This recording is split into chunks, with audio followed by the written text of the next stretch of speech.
Hey Max, it is January 2nd. Saying this right now makes me realize that I'm going to be hearing myself talk later, and it's going to be on YouTube later. But I'll try to ignore that for now, and then get on with this thing. I think I'm just going to go right into it. Lately I've been thinking about death. And, what is it that we should do with the idea of death itself? Like, should it scare us into completing our goals? Should we, in the face of our destiny, you know, drive our truck into a hill somewhere and just to see if you'd survive, because you're gonna die anyway, why not choose how you're gonna do it, you know? And I've been thinking, because the temporal nature of even life itself, anything in life must be also temporal, and vastly much more so, and therefore, is it even worth doing it when the end result is always going to be sadness or something of that nature, like relationships, romantic or otherwise.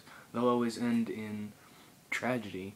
Either one of you two dies, or you will both end up breaking up, even in, normal relationships where, that guy said something that hurt your feelings, and you're a pansy. The point is, though, that has a bunch of different ideas about it. Say a guy goes out and follows his extroverted nature, let's assume, and go gets himself a girl and gets a family and all that, and then he dies, and his entire family is struck at this, as they would be, unless they're heartless, callous dragon monsters. And whose fault is it for that sadness? Is it the father's fault for going out and getting the wife? Is it the children's fault for caring too much? Is it the wife's fault for allowing him to get a family with her? I mean, someone has to be to blame, I guess. I mean, not necessarily that anyone should be punished for that blame, but, it's an interesting thought.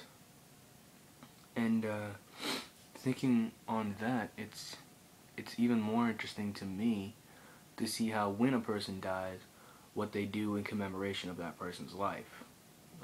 For religious people, it's always don't cry, he's in a good place. For non-religious people, it's like he doesn't have to worry about this life anymore. And the things they remember about him are always positive. They never remember when Johnny Jerkwad punched him in the mouth over a Sprite, 5 years ago. They were always like, well, yeah, he gave a flower to an old lady once because she was feeling down. Or maybe there was, like on Oklahoma, if you've ever seen it. You probably didn't. But, yeah, you definitely haven't. The point is, that, there's this guy named Judd, and he's an introvert, and he lives by himself, and he's also very mean because he doesn't understand social norms, and everybody gets onto him and such and such and such, so he doesn't bother with going out. And the main character of the show is trying to antagonize him by saying, you're stupid, you probably should just hang yourself, no one would know. Besides, when you die, everybody will respect you, because all the people who did like you wouldn't be afraid to say it anymore, because they're not trying to hurt your feelings, and people who didn't like you would try to say they liked you because they're dead, and they honor the dead, and things like that. And, it's astonishing how close that is to real human remembrance and stuff like that.